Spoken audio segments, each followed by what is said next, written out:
okay, I've tried to record this video like 6 times and it hasn't happened the way I want it. So this time it's going to be different. What's going on, everybody? It's Q from Retro Q Gaming here, and we're going to talk about a supposed insider leak, insider report, insider rumor about Call of Duty Modern Warfare 2 and Call of Duty Modern Warfare 3, both the remastered versions. Now you might remember that Call of Duty Modern Warfare 2 launched 3 weeks ago on PlayStation 4 and has a 1 month timed exclusivity period before it comes to Xbox One and PC a week from today on April 30th.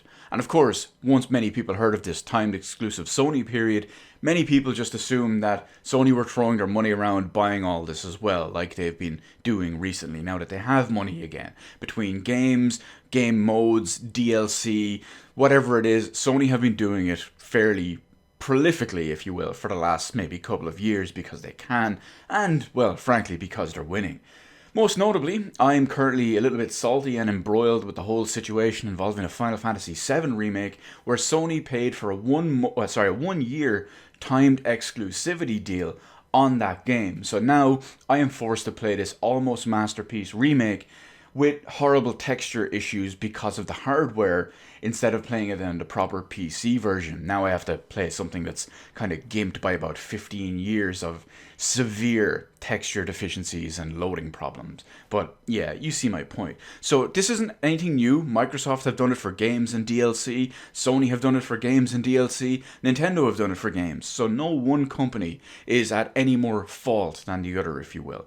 But because this one is a little bit different.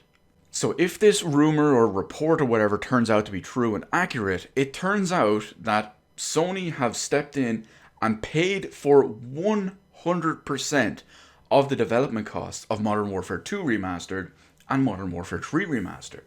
What that means is that because Activision had no plans or no immediate plans or nothing in the works or in the pipeline or anything when it came to making or remastering Modern Warfare 2 or Modern Warfare 3, the fact that Sony came in and paid 100% for this, it makes perfect sense that these products would not exist without Sony's funding. So naturally, they would get a little bit of a timed exclusive on there.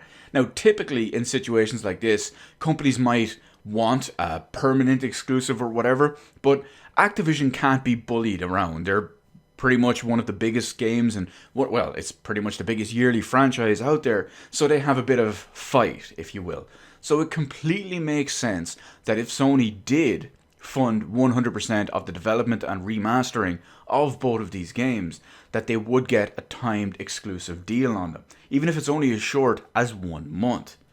Because this is a product or products that would not exist at all without Sony's money and funding. This is also akin to when they have the Castlevania Symphony of the Night bundle thingy that comes out on the PS4. You might also remember that Konami have a Castlevania collection that's on pretty much every platform, and it doesn't include Symphony of the Night.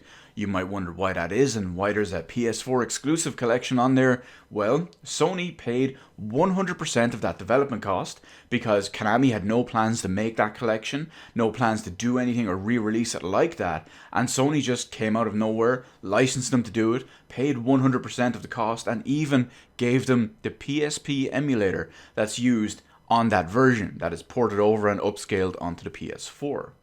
So yes, in that case, it makes perfect sense that it would be 100% exclusive as that collection.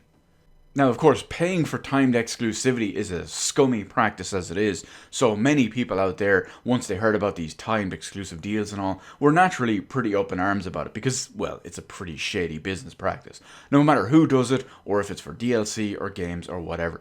But I will say, if this turns out to be true and if this is the case, that Sony came in and paid 100% of these development costs for something that was not planned or not going to be done anyway, frankly, I completely agree with Sony having a 1 month timed exclusivity on this. Obviously, for something like a Call of Duty game, there's no way in hell they could get a permanent, full exclusive. But if Activision stepped up and said, yeah, well, you know what, we will give you that 1 month, I completely understand, I completely agree, and frankly, if it is true, Sony did nothing wrong. Because these things wouldn't exist without them. The only thing I'll say as we round out this video is that, well, all you Sony guys that have been kind of gloating and bragging for the last 2 or 3 years about this, now that Sony have actually been doing it for you guys, yeah, where's that same energy you were using the last 10 years when you were bitching, moaning, and complaining about Microsoft doing it the entire time? Something, something, something hypocrite much?